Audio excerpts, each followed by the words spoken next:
Stanford University.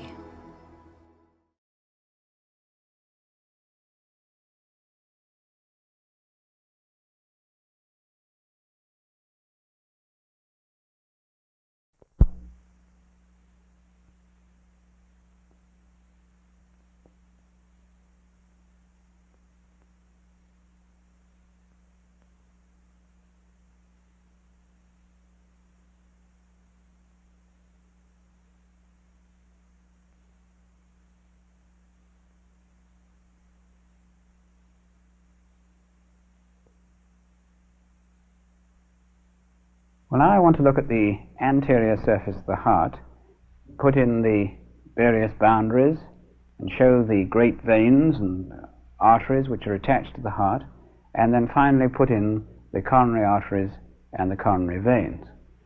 Now, if this is the right margin of the heart, we can carry it down here, indicating the right edge of the right atrium, and then we carry it round onto the diaphragmatic surface of the heart, and this is the lower margin of the right atrium and the lower margin of the right ventricle. Finally, we come to the region of the apex of the heart, so we're now going into the left ventricle and up the left margin of the heart, which is formed by the left ventricle. Now, I'll indicate here the position of the groove which exists between the right atrium on this side and the anterior surface of the right ventricle. And I'll indicate the groove here coming down towards the apex of the heart, and this groove is indicates the position of the anterior margin of the ventricular septum, with the left ventricle on this side and the right ventricle here. So this is right ventricle, this is left ventricle, and this is the right atrium. Now, at the upper end of the right atrium, we see there's a small outpouching here, which I'll indicate in this manner, which is the right auricular appendix. In the same way, coming round from the back of the heart, we have from the left atrium the left auricular appendix. So this is the left auricular appendix, and this is the right auricular appendix. Now I think we should put in the position of the large veins. We'll indicate here the cut upper end of the superior vena cava, draining down into the right atrium, so that this is the superior vena cava, and coming up into the lower part of the right atrium, I'll show the cut lower edge of the inferior vena cava in that sort of manner.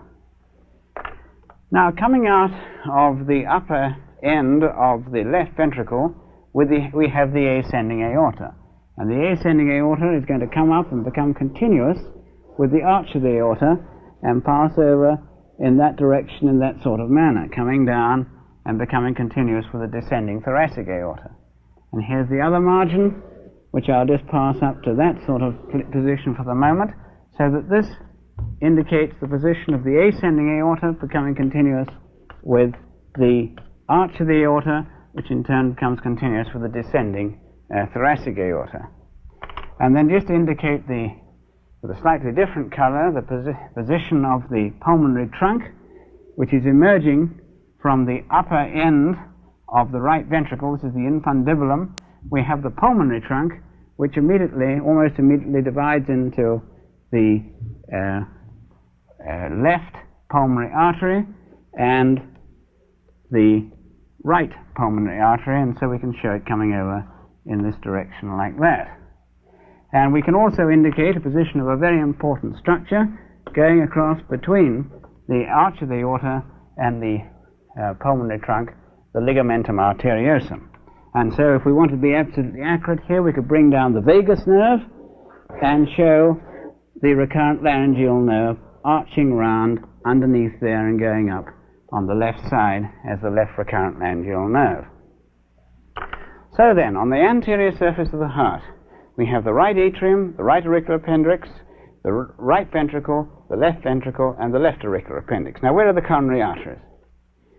The right coronary artery arises from the anterior surface of the beginning of the ascending aorta and immediately passes down in this atrioventricular groove.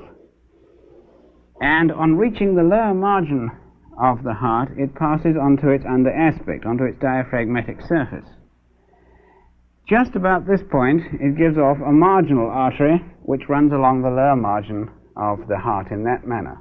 Now, of course, it has given off branches here which supply the ventricular musculature and the atrial musculature on each side. Now, coming down on the other side, we have the left coronary artery. Now, the left coronary artery has arisen from behind here, from the back of the ascending aorta, and it has passed behind the pulmonary trunk here, and part of the artery, the main part of the artery, is going over onto the posterior surface of the heart in that direction, with a branch coming forward and down here, the anterior interventricular branch of the left coronary artery. And this anterior interventricular branch is going to supply the left ventricle on one side and the right ventricle on the other side. So we have the right coronary artery and the left coronary artery, which goes behind the pulmonary trunk and then goes over the back of the heart, with the anterior interventricular branch coming round to the apex of the heart. Please note that the apex of the heart is formed by the left ventricle. Now, where are the veins? Well, we have a large vein here which drains into the anterior surface, through the anterior surface of the right atrium. It's called the anterior cardiac vein. And we have running up alongside the anterior interventricular artery here the great cardiac vein. And of course, it goes over the back of the heart and drains into the coronary sinus. Right coronary artery, anterior interventricular branch of the left coronary artery, anterior cardiac vein, the great cardiac vein, going over to the back of the heart to drain into the sinus venosus of the heart.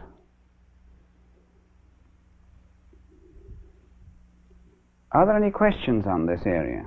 Yes, Dr. Snell. I wonder, do the right and left coronary arteries anastomose? Well, if you look at this diagram, you'll see that I've indicated there are branches from the right coronary artery and branches from the anterior interventricular branch of the left coronary artery, and in dissections you can actually trace them across, and they do anastomose with one another.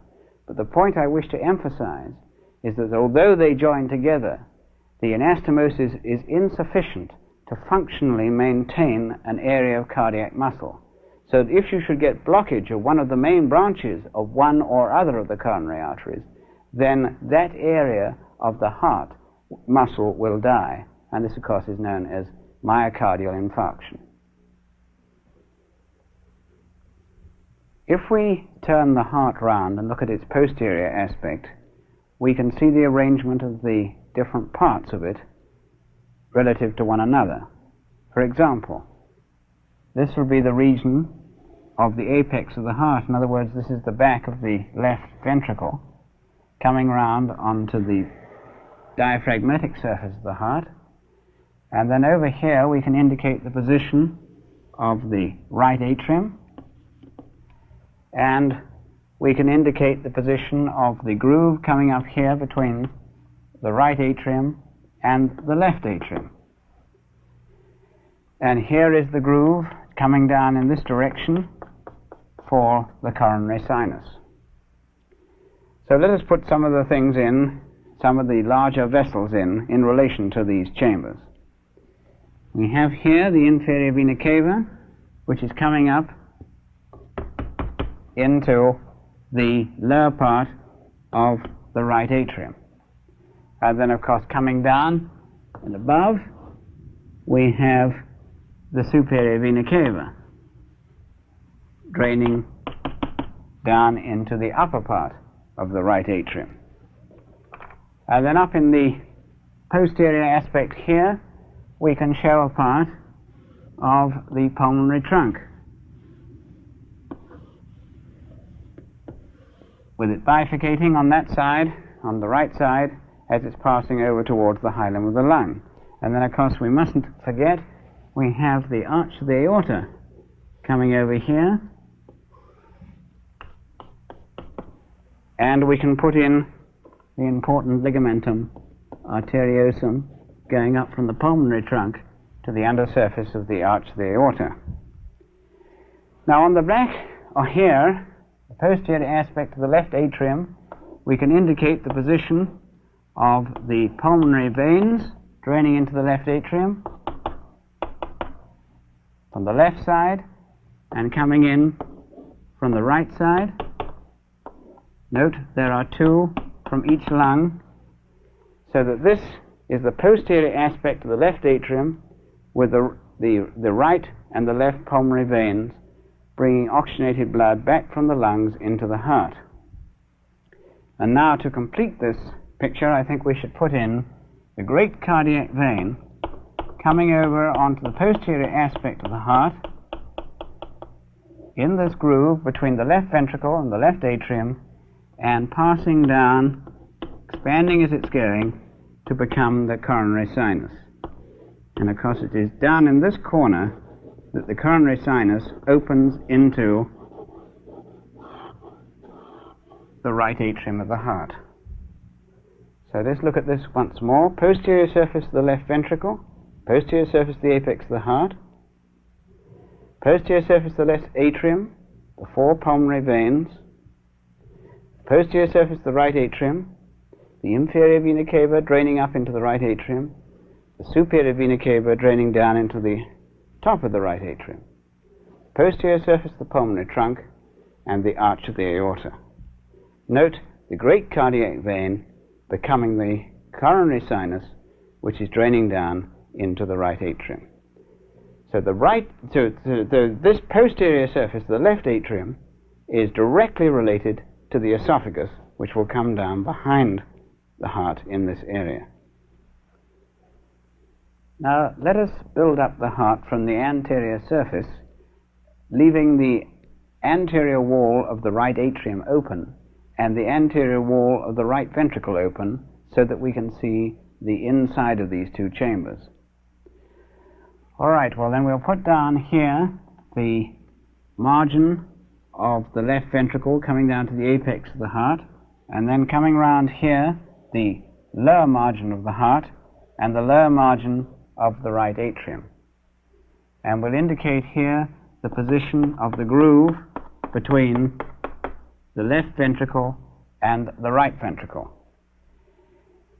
Now over in this side of the heart, we will cut open the heart and flap back the wall in this sort of manner, showing the cut edge here and the cut edge down here, so that we have taken off the anterior surface and turned it over, so that you're looking on the inner side of the anterior wall. And these strands covered of muscle covered by endocardium of the musculi pectinati, and just as we have up here the interior of the right auricular appendage. Now we'll carry round the margin of the right ventricle in this sort of manner, showing the irregular surface of the interior of the right ventricle, with the moderator band going across to the septal wall and coming over here and thinning down as we go into the right atrium again. Now we'll put in some of the great vessels so that we can see where we are located. Here is the inferior vena cava coming up into the lower part of the right atrium, and here's the superior vena cava coming down into the upper part of the right atrium. And then we can show the ascending aorta passing up here in this sort of manner, with the stump of the right coronary artery coming off the anterior surface of the ascending aorta. And then just in the corner here we can indicate the beginning of the pulmonary trunk coming from the upper surface here, upper end of the right ventricle, so that our groove comes down something like that, the interventricular groove between the right ventricle and the left ventricle. Now what can we see inside the right atrium? Well, first of all, on the septal wall we can see the annulus ovalis, which you remember embryologically is the lower margin of the septum secundum. And this sweeps down and becomes continuous with a valve-like structure, which is really a sort of imperfect valve for the inferior vena cava. If you put your finger down here, you go on the other side of that cusp of the valve for the inferior vena cava, and so come down into the inferior vena cava. So this is the annulus ovalis, and this area here is the fossa ovalis. Now on this side here we have the opening of the coronary sinus, guarded by a little cusp, little valve cusp, and if you put your finger in there you go into the coronary sinus. Now this region here is the opening into the right ventricle. So here is the right atrioventricular orifice. And so we can indicate the position of the septal cusp of the right atrioventricular valve. Here's the cusp, the septal cusp, and attached to its ends are the chorda tendinei, which go down to the muscles, the papillary muscles, which are attached to the lower ends of these chorda tendinei. So that the septal wall of the right atrium is smooth, apart from this annulus ovalis and the fossa ovalis, the valve for the inferior vena cava, and the coronary sinus valve. The anterior wall of the right atrium, on the other hand, is roughened by this muscular pectinati fibers.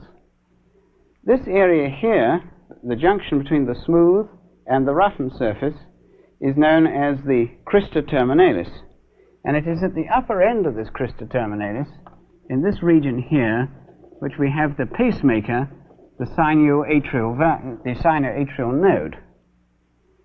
The atrioventricular node is situated in an area here, just above the division between the right atrium and the right ventricle. It's underneath the endocardium, and this is the atrioventricular node, which leads into the atrioventricular bundle.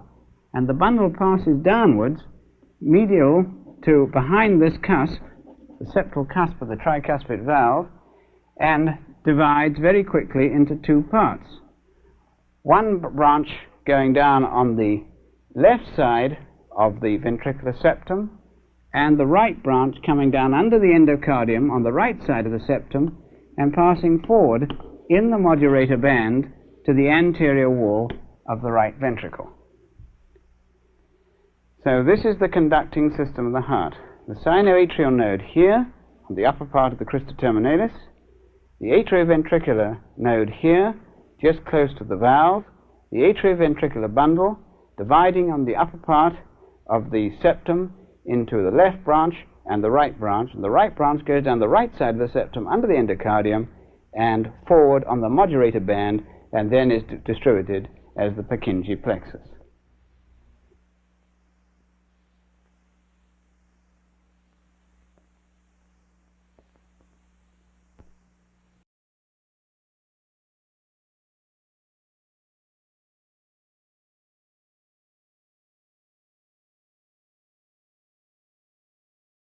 For more, please visit us at stanford.edu.